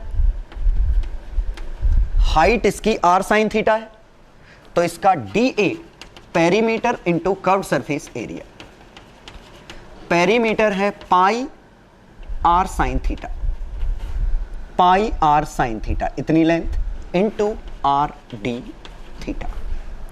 अब हमें इलेक्ट्रिक फील्ड चाहिए। इलेक्ट्रिक फील्ड था E nought x square by are square, लेकिन x की वैल्यू कैपिटल R का कॉस थीटा है, R कॉस थीटा, तो ई नॉट कॉस स्क्वायर थीटा। और एरिया वेक्टर और इलेक्ट्रिक फील्ड जे कैप में थी, शायद जे कैप में। इलेक्ट्रिक फील्ड ये है, इन दोनों के बीच में एंगल 90 माइनस थीटा है, ये एंगल तो हम फ्लक्स निकालेंगे, तो फ्लक्स आएगा E dot D A cos theta, electric field आया हमारा E nought cos square theta, area vector D A आया pi are sine theta R D theta, cos theta आया cos 90 minus theta sine theta. अच्छी बात है, हर चीज theta के term में है। तो cos square theta sine theta sine theta, sine square theta cos square theta, E not pi are square sine square theta cos square theta D theta. और limit कहां से आएगी? 0 से 90, 0 पे इधर से चालू होगा 90, उसका डबल, तो 0 से π/2, 0 से पाई आता है एक्चुअली, तो twice of E not pi are square 0 से π/2 कर दो, sine square theta cos square theta D theta. और ये सॉल्व करने के लिए मैंने आपको वॉलीज फॉर्मूला बताया था, ये तो कॉमन आ गया। अब इसका 2 - 1 1, 2 - 1 1, 2 और 2 4 इंटू 2 इंटू π/2, तो π/16, और यहां से कितना था 2 E not pi are square, 2 से 2 कटा, E pi are square pi square R square by 8, ये हमारा फ्लक्स आया। ठीक है, तो वंस अगेन समझिए, कॉन्सेप्ट ये था कि इलेक्ट्रिक फील्ड एक्स के साथ बदल रहा है, घबराइए मत। तो हमने वो लोकस देखा जिन पे एक्स कांस्टेंट हो। अब तो इलेक्ट्रिक फील्ड यूनिफॉर्म, अब तो हम ई डॉट डी ए सीधे लिख सकते हैं। तो ये बना circular ring, half ring actually, इसका एरिया आया पाई इंटू पेरीमीटर, पेरीमीटर कितना है r sine theta, pi are sine theta into lateral length R D theta, ये एरिया। इलेक्ट्रिक फील्ड हम लिख चुके हैं, इन दोनों के बीच में एंगल 90 माइनस थीटा, तो E आया था E naught x square by are square, x को आर कॉस थीटा छाप दिया, ये आया डी ए, ये E naught pi are square अलग किया, cos square theta sine square theta अलग किया, इसको वॉलीज फॉर्मूले से लिखा, या आपकी मर्जी किसी और से कर लो, साइन 2 थीटा बना के कर लो, बेहतर तरीका वॉलीज फॉर्मूला। लेकिन 0 से π/2 के लिए वॉलीज फॉर्मूला ट्रू है, 2 बिकॉज ऑफ सिमेट्री कॉमन ले लिया, ये लिखा 1 इंटू 1 बाय 2 + 2 4 इंटू 2 इंटू π/2, तो ये हमारा आंसर है। क्वेश्चन 3,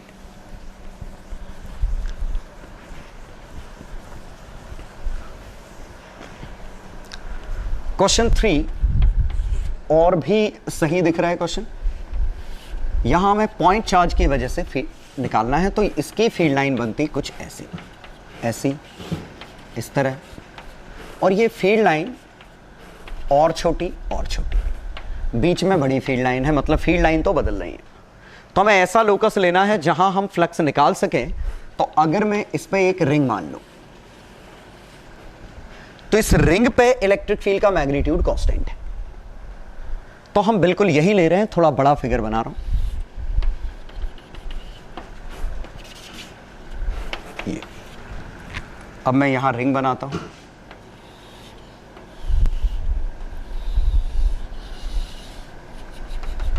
ये रिंग है, ये हमारा इलेक्ट्रिक फील्ड, ये हमारा डी ए है, ये इलेक्ट्रिक फील्ड, ये एंगल थीटा, और शायद समझ गए होंगे ये भी एंगल थीटा है। तो यहां से इलेक्ट्रिक फील्ड, ये लेंथ ए है, ये लेंथ रेडियस आर होगी, ये वैसे दिख रहा है मुझे कि ए टेन थीटा है, ये ए सेक थीटा है। ये अगर लेंथ एक्स है, ये डी एक्स है, x की वैल्यू कितनी है ए टेन थीटा, dx कितना है इसका derivative A sec square theta D theta. अब यहां इलेक्ट्रिक फील्ड E आता k q या q by 4 pi epsilon not, ये डिस्टेंस r स्क्वायर, ये स्मॉल r है, यहां से यहां डिस्टेंस, तो k q by r square electric field ये आता। इसी को सुधार के लिख लें 4 pi epsilon naught a square cos square theta. D A, इस हिस्से का डी ए कितना है 2 पाई एक्स डी एक्स, लेकिन हमें 2 pi X 2 pi A tan theta D X A sec square theta D theta. सुधार लूं, 2 पाई ए square tan theta sec square theta D theta. अब E dot D A, flux हमारा E dot D A है तो into cos del, और del कुछ और नहीं कॉस थीटा है, तो E D A cos theta. छापना है, छाप देते हैं। E D A Q by 4 pi epsilon naught a square cos square theta D a 2 pi A square tan theta sec square theta D theta into इनके बीच का angle cos theta. Cos square sec square मर गया, ए square मर गया, 2 पाई मर गया, 2 छूटा, q by 2 epsilon naught tan theta cos theta sine theta D theta. Limit 0 से थीटा मैक्स मान लेता हूं। थीटा मैक्स का मीनिंग ये है थीटा 0 से थीटा मैक्स, ये थीटा मैक्स है, और थीटा मैक्स की वैल्यू हम आर और ए से निकाल लेंगे। तो 1 माइनस कॉस थीटा, ये हमारा फॉर्मूला है, ठीक। और कॉस थीटा की value a by A square plus r square.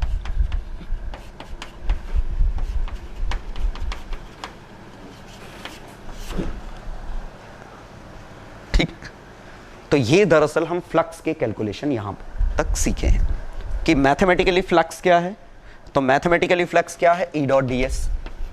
Geometrically flux क्या है, ज्योमेट्रिकली फ्लक्स है नंबर ऑफ लाइंस, लेकिन नंबर ऑफ लाइंस में फिक्स तो है नहीं कि लाइंस कितनी है, क्योंकि वो आपकी मर्जी होती है लाइंस कितनी बनानी है, इसीलिए ये डेफिनेशन, मैथमेटिकल डेफिनेशन ज्यादा काम की, ठीक है।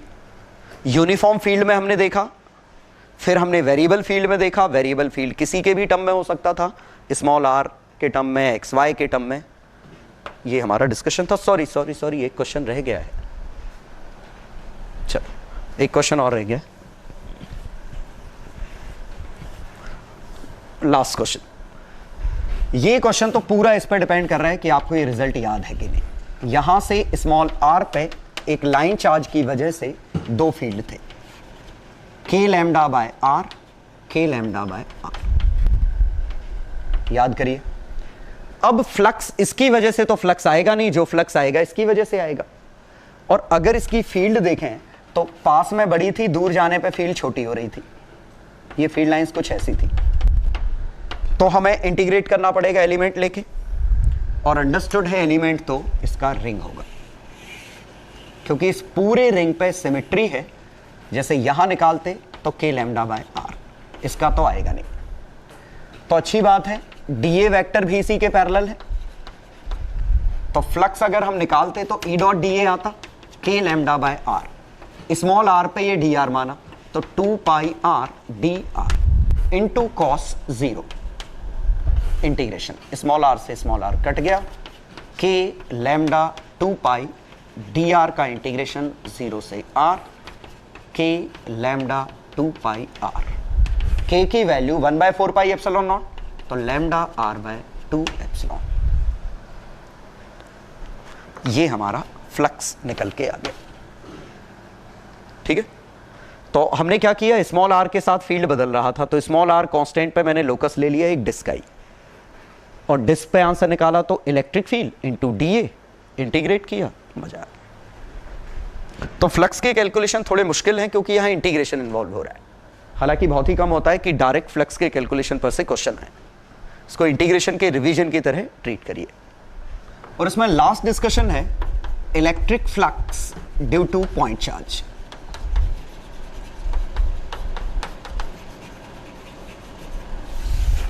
अब देखिए, ये पॉइंट चार्ज से लाइंस निकल रही है, कितनी लाइंस वो आपकी मर्जी है। अब अगर मैं बात करूं कि इस सरफेस से कितना फ्लक्स है, तो ये तो नहीं पता कितना फ्लक्स है क्योंकि लाइंस कोई फिक्स नहीं है कि कितनी है, लेकिन जितना फ्लक्स इस सरफेस से है उतना ही फ्लक्स इससे है, उतना ही फ्लक्स इससे है। इन सभी से फ्लक्स बराबर है अगर ये अकेला पॉइंट चार्ज है, कोई और सोर्स या सिंक नहीं है, क्योंकि जितनी लाइंस यहां से पैदा हो रही हैं हर लाइन को इनसे निकलना पड़ेगा। ध्यान दीजिए, बशर्ते कोई और सोर्स या सिंक नहीं है, कहीं और से लाइंस पैदा ना हो जाए या कहीं लाइन खत्म ना हो जाए। तो ये हम कब की बात करें, सिंगल पॉइंट चार्ज है पूरे स्पेस में। हर वो लाइन जो इससे निकल रही है सभी सरफेस से निकलेगी। अब इन सरफेस का निकालना मुश्किल है, लेकिन अगर मैं इनमें से एक स्पेशल सरफेस ले लूं, और वो सरफेस में क्या ले रहा हूं, एक स्फीयर स्मॉल आर पे, हर जगह डिस्टेंस बराबर है और ये स्फीयर है 3D। अब अगर मैं इसमें से फ्लक्स निकाल दूं तो वही फ्लक्स इन सब में आएगा बशर्ते चार्ज सेम हो। अब यहां से निकालने के लिए मैंने क्या किया, यहां पे ये सरफेस ली डीए, इलेक्ट्रिक फील्ड जिस तरफ है डीए भी उसी तरफ है, तो फ्लक्स लिखते ई डॉट डीए, ई का magnitude q by 4 pi epsilon naught r square, ये मैग्नीट्यूड है, डीए का मैग्नीट्यूड डीए कॉस 0। सोचिए इलेक्ट्रिक फील्ड और डीए पैरेलल हैं, और यहां नहीं हर जगह, यहां इलेक्ट्रिक फील्ड ई, यहां का सरफेस एरिया ए, तो इस पूरे में इलेक्ट्रिक फील्ड पैरेलल निकला है और मैग्नीट्यूड भी सेम है, डीए कॉस थीटा, ये हमारा डी फाई निकला, और इसी को आर स्क्वायर डी ए जब हम इंटीग्रेट करते तो इंटीग्रेशन करते समय ये बाहर निकल आता। क्यों? क्योंकि स्मॉल आर हर जगह सेम है, क्योंकि ये स्फीयर है। अंदर बचा डीए, और डीए का वेक्टर इंटीग्रेशन नहीं है, अब ये स्केलर में बन चुका है, और डीए का स्केलर इंटीग्रेशन कितना है, ये 2 कैसे लिखा गया, 4 pi are square, count surface area, और 4 pi are square, 4 pi are square cut गया, आंसर आया क्यू बाय एप्सिलॉन नॉट। मतलब जो आड़ी टेढ़ी सरफेसेस थी इन सभी से flux Q by epsilon nought आ रहा है। या मैं कहूं टोटल नंबर ऑफ लाइंस अब इमिटेड बाय पॉइंट चार्ज, और ये कितना आया, क्यू बाय एप्सिलॉन। इतनी लाइंस पॉइंट चार्ज से बाहर निकल रही हैं। इससे कंफ्यूज मत हो जाना, ये हो सकता है नॉन इंटीग्रल आंसर आए। ये तो बस एक हाइपोथेटिकल नंबर है कि अगर इतनी लाइन आप बनाओगे, इतनी लाइन अगर आप बनाओगे तो number of lines he flux है। अगर आपने लाइंस इससे डबल बना दी तो नंबर ऑफ लाइंस का हाफ फ्लक्स है। तो ओवरऑल ये एक हाइपोथेटिकल है, ऐसा कोई रूल नहीं कि आप इतनी लाइंस बनाएं। बस ये तय है कि हमने ये डिसाइड किया था कि number of lines is proportional to electric field, और यहां क्या आया, इज प्रोपोर्शनल टू चार्ज।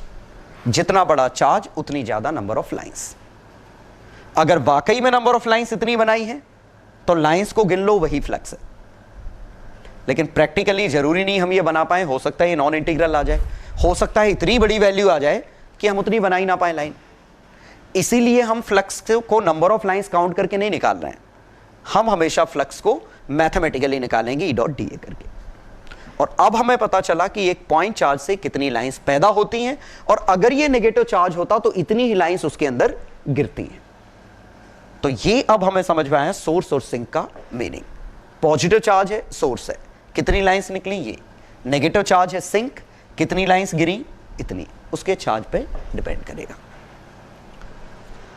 और ये जो मैंने लिख रखा है, अब जरा इसी को मैं और जनरलाइज करता हूं कि मान लीजिए यहां पे 3 सोर्सेस होते, Q1, Q2, Q3, और अब ये सरफेस होती, तो अब की बार ये 3 सोर्सेस लिक्विड पैदा कर रहे हैं या इलेक्ट्रिक फील्ड लाइंस पैदा कर रहे हैं, और जितना भी पैदा हो रहा है वो इससे बाहर निकलेगा। तो अगर इससे टोटल फ्लक्स हमें निकालना होता तो वो आएगा Q1 plus Q2 plus Q3 by epsilon. इसने कितनी निकाली, इसने कितनी निकाली, इसने कितनी निकाली। मान लो एक सिंक और बैठा होता Q4, इमेजिन करिए, ठीक है। हां, इसी में एक और बात समझिएगा कि अगर हमारा चार्ज यहां से लाइंस पैदा कर रहा है, ये लाइंस बाहर निकल रही है, और हमारी क्लोज सरफेस इधर है, तो हर वो लाइन जो अंदर गिरी बाहर निकल गई, तो फ्लक्स 0 आया। मतलब फ्लक्स किसकी वजह से आ रहा है, जो इसके अंदर है, जो सोर्स बाहर है उसकी वजह से नहीं है। मतलब अगर ये Q1 होता, एक Q2 इधर होता, तो इसकी लाइंस जितनी अंदर आई उतनी बाहर निकल गई, लेकिन इसकी लाइंस सिर्फ बाहर निकल रही हैं, तो इस पे फ्लक्स Q2 बाय एप्सिलॉन आएगा। ओवरऑल अब कंक्लूजन हमारा ये बना Q1 Q2 minus Q3 Q4 minus Q5। E dot ds का क्लोज इंटीग्रल जो आया वो आया Q inside by epsilon. Inside कितना है? Q1 plus Q2 minus Q3 bye epsilon not. ये जो टोटल फ्लक्स है इस सरफेस से आएगा। इनका रोल इलेक्ट्रिक फील्ड के कैलकुलेशन में आएगा, लेकिन फ्लक्स के कैलकुलेशन में इनका रोल कट जाएगा। मैं क्या कह रहा हूं ध्यान दीजिए। जैसे हमने कहा बताओ यहां इलेक्ट्रिक फील्ड कितना है, तो इलेक्ट्रिक फील्ड निकालोगे 1 2 3 4 5, पांचों का वेक्टर समेशन। इलेक्ट्रिक फील्ड तो रिजल्टेंट है, तो ये इलेक्ट्रिक फील्ड है due to all Q1 Q2 Q3 Q4 Q5। लेकिन ये Q इनसाइड क्या है? Only those which lie inside the close surface. और ये जो हमने लिखा है ये दरअसल गॉस लॉ है। गॉस लॉ क्या है? Total electric flux crossing through a close surface is equal to charge enclosed by surface divided by 1 upon absolute permittivity. ठीक है, तो ये हमारा जो हमने लिखा है ये गॉस लॉ है। ठीक है, मतलब गॉस लॉ बहुत ही स्पेशल केस का फ्लक्स निकाल के दे रहा है। कब? जब 3D क्लोज सरफेस हो। और लॉजिक क्या है कि जितने सोर्सेस इसके अंदर हैं उन्हीं की लाइंस बाहर निकलेंगी, बाहर वालों का तो असर आएगा नहीं लाइंस के कैलकुलेशन में। फील्ड के कैलकुलेशन में भले असर आए, लाइंस के कैलकुलेशन में सिर्फ अंदर का असर आएगा। ठीक है, और ये इनकी लोकेशन पे डिपेंड नहीं कर रहा है Q1 Q2 Q3 कहां पे थे। इवन इस पे भी डिपेंड नहीं कर रहा है कि सरफेस का शेप क्या है। शेप आप कुछ भी कर दो फ्लक्स सेम आएगा। ठीक है, बशर्ते चार्ज इनक्लोज्ड सेम। ठीक है, तो शायद आप समझ गए होंगे जैसे यहां 5 माइक्रोकूलम और माइनस 6 माइक्रोकूलम होता, ये सरफेस होती S1। यहां पे प्लस 9 माइक्रोकूलम होता, ये सरफेस होती S2। Flux through S1। S1 कौन सी है ये? तो इस पे कितना आया? 5 माइक्रोकूलम माइनस 6 बाय एप्सिलॉन। और इसी को लिखें तो -1 माइक्रोकूलम 10 पे माइनस 6, एप्सिलॉन को 8.85 इंटू 10 पे minus 12। Flux through S2। S2 इस सरफेस के अंदर चार्ज कौन से हैं? 6 और 9, तो -9 और 9 और -6 bye epsilon not -3 bye epsilon not micro. तो इसको लिखें तो -3 इंटू 10 पे -6, शायद प्लस का है, बाय 8.85 इंटू 10 पे -12। ये वैल्यूज आती। तो ये इनकी न्यूमेरिकल वैल्यूज हैं फ्लक्स की। और अगर कोई सरफेस तीनों को सराउंड कर रही होती तो टोटल चार्ज लेते। ठीक है, तो बड़ा ही इंटरेस्टिंग कि क्या किया, इससे कितनी लाइंस निकल रही थी वो लिखा, इससे कितनी आ रही थी वो लिखा, कंबाइन कर दिया, इसका आंसर आ गया। तो क्लोज सरफेस के आंसर तो बहुत ही टप्पे हैं। चलो, तो गॉस लॉ हम समझ चुके हैं कि गॉस लॉ क्या है? Flux through any close surface, any closed surface, electric flux की बात कर रहे हैं, is equal to charge enclosed by epsilon not. ये हमारा गॉस लॉ आ गया। ठीक, तो ये क्लोज सरफेस का तो हम निकाल ले रहे हैं, लेकिन ओपन सरफेस का निकालना है तो गॉस लॉ तो एप्लीकेबल नहीं है। लेकिन कभी कभी हम सिमेट्री की मदद से ओपन सरफेस के भी आंसर निकाल सकते हैं। एग्जाम्पल जैसे देखिएगा, अगर हमसे पूछा जाए ये चार्ज Q है और ये ओपन सरफेस है। सेकंड क्वेश्चन में ये Q यहां पे है और थर्ड क्वेश्चन में ये Q यहां पे है। अब हमसे पूछा होता बताओ इस हॉलो सरफेस में कहां से कितना फ्लक्स आया, तो वैसे हमें इंटीग्रेट करना पड़ सकता है, लेकिन हमें करने की जरूरत है नहीं। क्यों? जरा इसकी लाइंस बनाइए। चार्ज की लाइंस ऐसे ही बनती, ऐसे ही बनती। टोटल ये लाइंस कितनी है? Q by epsilon total lines. और इससे कितनी निकली? Exactly half. या आप सिमेट्री को कंप्लीट कर दें, इसको कंप्लीट करते तो टोटल आंसर आता ये आधा ऊपर से निकला आधा नीचे से, ठीक है। लेकिन थर्ड क्वेश्चन में भी आप यही कह सकते हैं कि हर वो लाइन जो ऊपर गई होगी इसको क्रॉस कर जाएगी, नीचे वाली लाइन नीचे से निकलती, तो एग्जैक्टली आधी लाइंस नीचे से हैं, आधी लाइंस ऊपर। यहां से देखें, यहां से जो ही आप लाइन बनाओगे आपको फील आ जाएगी कि हर वो लाइन जो अंदर आई बाहर निकल गई, फ्लक्स आया जीरो, ठीक है। इसका कतई मतलब नहीं है कि आप सीधे सोच लो कि ये फ्लक्स जीरो आना था बिना लाइंस बनाए। जरा सोचिए अगर ये चार्ज इधर होता, अब इसकी लाइंस बनाओ,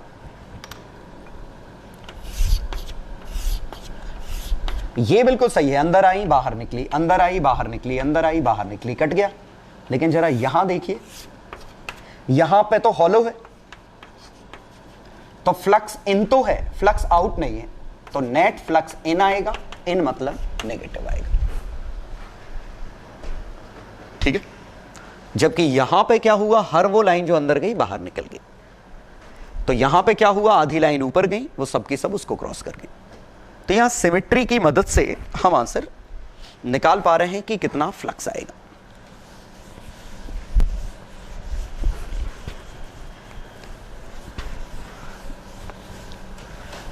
दूसरा एग्जांपल देखिए, इसी में सिमेट्री का रोल कि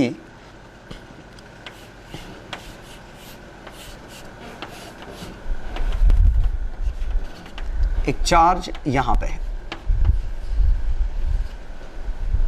flux through Q, whole Q, कितना आएगा, ठीक है।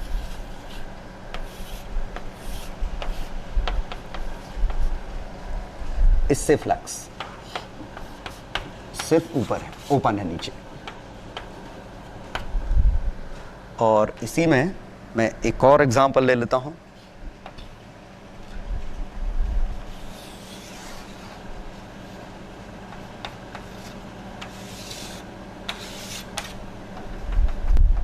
आर ये छोटा सा एरिया ए है, ये ओपन है, फ्लक्स निकालना है कितना है। तो जैसे ये 3 क्वेश्चन होते, सबसे आसान इससे शुरुआत करते हैं। ये बिल्कुल आसान है क्योंकि आधी लाइन नीचे आती, आधी लाइन ऊपर आएगी, और हर वो लाइन जो ऊपर जाएगी वो इस सरफेस से क्रॉस करेगी।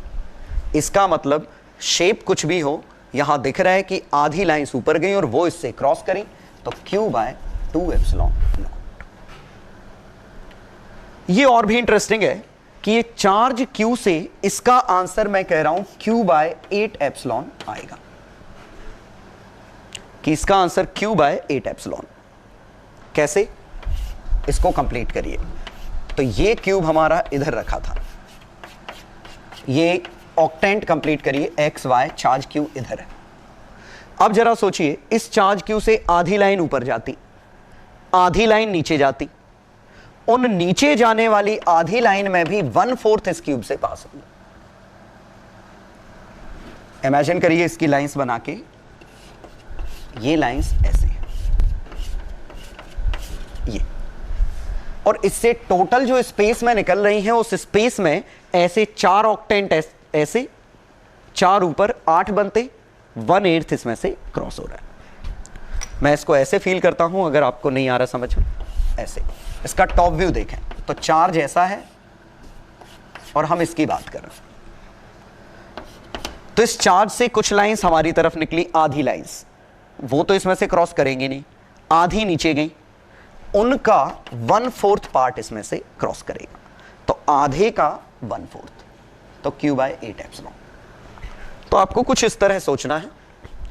लास्ट वाला और भी इंटरेस्टिंग, अगर ये बंद होता तो आंसर 0 आता, अगर ये बंद होता तो आंसर 0 आता, तो जो आंसर आना है वो इसी का आना है, ठीक है। मतलब या तो आप ऐसे कर लो कि इस चार्ज से लाइंस ऐसी जाएंगी, ठीक है, तो ये वाली लाइंस बाहर निकल गई, तो जो फ्लक्स बच गया वो इसी हिस्से का बच गया, और इस हिस्से का फ्लक्स निकालने के लिए आप E.dA कर सकते हैं क्योंकि स्मॉल है। ई कितना है, K Q by are square, D A कितना है दे रखा है, ये हमारा फ्लक्स आया, ठीक है, ये इसका, और इतना फ्लक्स अंदर आया इसमें से। ध्यान दीजिए ये मैंने कहा अंदर आया क्योंकि ये खाली जगह है, बाकी जगह से ये, तो रियलिटी ये है कि यहां से जो अंदर आ रहा है बस एक ही बार अंदर आ रहा है, यहां से अंदर आया, यहां से बाहर निकला, ये बाहर का काउंट होगा नहीं, सिर्फ अंदर आया और वो ये, ठीक है। वैसे भी ओपन सरफेस है तो फर्क नहीं पड़ता प्लस माइनस का रोल। अब कुछ इंटरेस्टिंग क्वेश्चन दे रहा हूं, ट्राई करिएगा।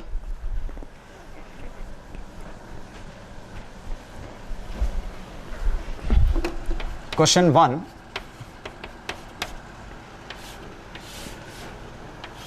ये सरफेस है, चार्ज Q इसके सेंटर से ये यहां पे Q x डिस्टेंस पे, रेक्टेंगुलर सरफेस है A और A। Flux through surface, if A is very very very much greater than x, second x is very very very much greater than A, या A less than कर देता हूं, third x is equal to A by 2।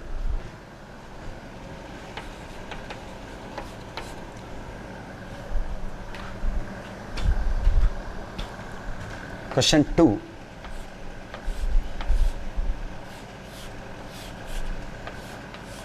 ये एक Gaussian surface है, ये x है,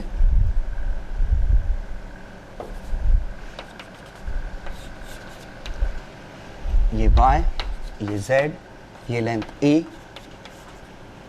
ये length l, b, h। Electric field is equal to E naught x by a। Find flux through this surface, whole Q, I cap, and hence find charge enclosed in it।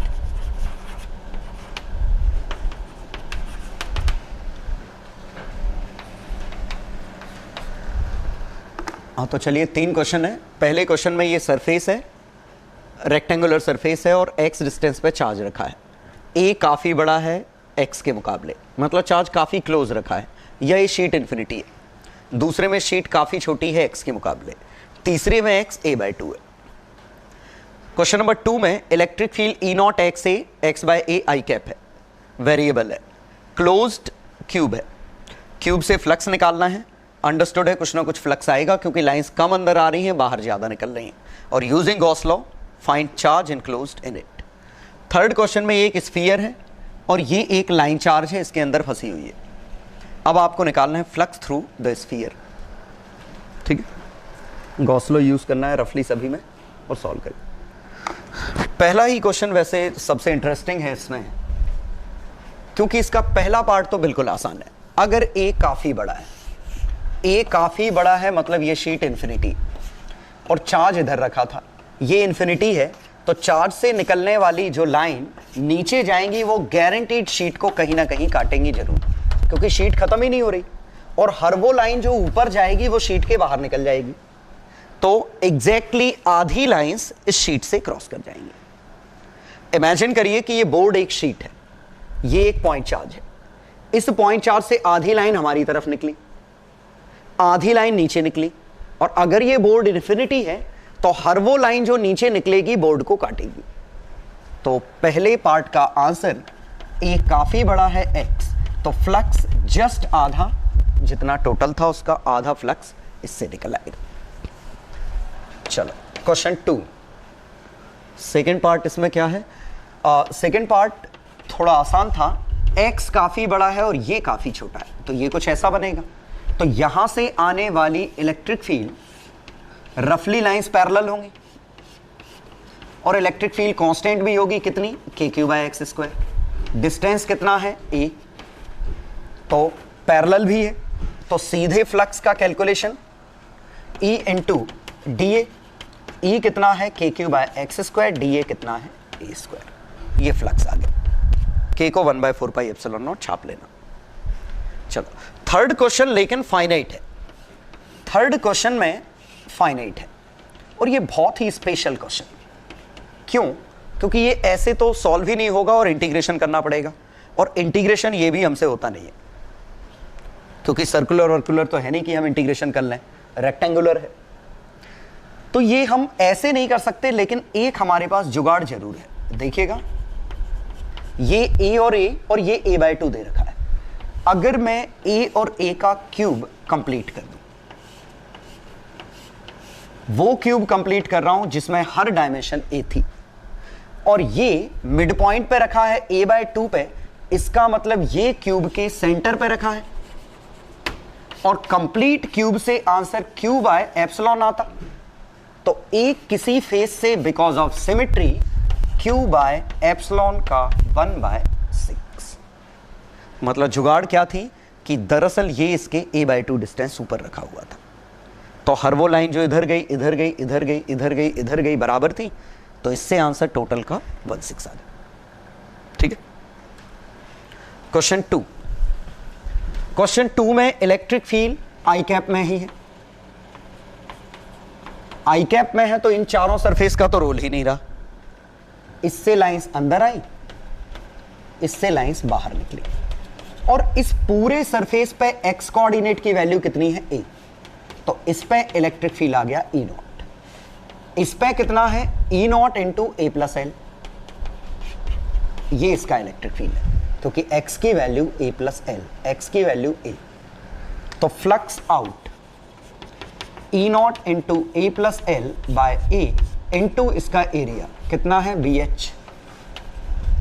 Flux in E nought into BH, तो net flux E nought into a plus L by a minus 1 BH घटा दिया, तो E nought into L BH by a, ये flux आ गया net. और net flux positive है, मतलब Gauss law के हिसाब से E dot ds is equal to Q inside by epsilon. E dot ds कितना है E naught L BH by a, तो Q इनसाइड बाय एप्सिलॉन से कंपेयर किया, मतलब पक्का इसके अंदर सोर्स ऑफ चार्ज है, और वो चार्ज कितना है, इतना पॉजिटिव चार्ज इसके अंदर है। अंदर कहां है ये हमें नहीं पता, लेकिन कहीं टोटल अंदर नेट निकालने पे इतना आएगा, ये चार्ज इसके अंदर होना चाहिए। और यही यूज कर लें, तो चूंकि ये क्लोज सरफेस है और क्लोज सरफेस से फ्लक्स पूछा है, तो Q इनसाइड बाय एप्सिलॉन, तो अंदर चार्ज कितना है इस लेंथ का, तो लैम्डा इंटू, अब ये लेंथ r है, ये r/2 है, तो ये r√3/2, ऊपर r√3/2, नीचे r√3 एप्सिलॉन। मतलब आपको दिमाग ही नहीं लगाना, अगर क्लोज सरफेस दी गई है तो बस आपको अंदर चार्ज ढूंढना है, चार्ज कितना है, किस फॉर्म में है, लाइन चार्ज है, सरफेस चार्ज है, कोई मतलब नहीं, टोटल चार्ज अंदर निकालो बाय एप्सिलॉन, वो इस सरफेस से आंसर है। लेकिन जब सरफेस क्लोज्ड नहीं होंगी तब आपको कुछ दिमाग लगाना पड़ेगा। ठीक है, जैसे देखिए ये थोड़ा सा ट्रिकी था, या इंटीग्रेट करना पड़ेगा। यहां पे काफी इंटरेस्टिंग क्वेश्चन कि अगर किसी भी, ये गॉस लॉ का जस्ट उल्टा है, किसी भी क्लोज सरफेस से फ्लक्स दिख रहा है मतलब अंदर चार्ज मौजूद है, और किसी भी क्लोज सरफेस में अगर चार्ज मौजूद है तो फ्लक्स आएगा। ठीक है। तो इससे उम्मीद है ये सब समझ में आ गया होगा, लेकिन हाँ कंफ्यूज मत होइएगा। अगर मान लो नेट चार्ज 0 है, जैसे Q और माइनस Q मौजूद है, तो ये डाइपोल है, तो फ्लक्स इस पे 0 है। क्या इसका मतलब है कि इलेक्ट्रिक फील्ड भी 0 है? नहीं, जितनी लाइंस अंदर आई उतनी लाइंस कट गई, फ्लक्स 0 है, इलेक्ट्रिक फील्ड 0 नहीं है। तो इस पूरी क्लोज सरफेस से फ्लक्स 0 आएगा। क्लोज्ड होती तो, ओपन से नहीं कह सकते, क्लोज्ड होगी तब हम ऐसा कह सकते हैं, क्योंकि नेट Q नेट हमारा अगर 0 है तो। ठीक है, तो कंक्लूजन क्या आया कि किसी भी क्लोज्ड सरफेस से अगर फ्लक्स जीरो है तो क्यू नेट जीरो होगा, उल्टा भी ट्रू है। इलेक्ट्रिक फील्ड अगर जीरो है तो फ्लक्स जीरो होगा, लेकिन उल्टा ट्रू नहीं है। इलेक्ट्रिक फील्ड अगर नहीं है तो फ्लक्स भी नहीं हो सकता, लेकिन अगर फ्लक्स जीरो है तो इलेक्ट्रिक फील्ड जीरो है, ये गलत है। इस तरफ से ट्रू।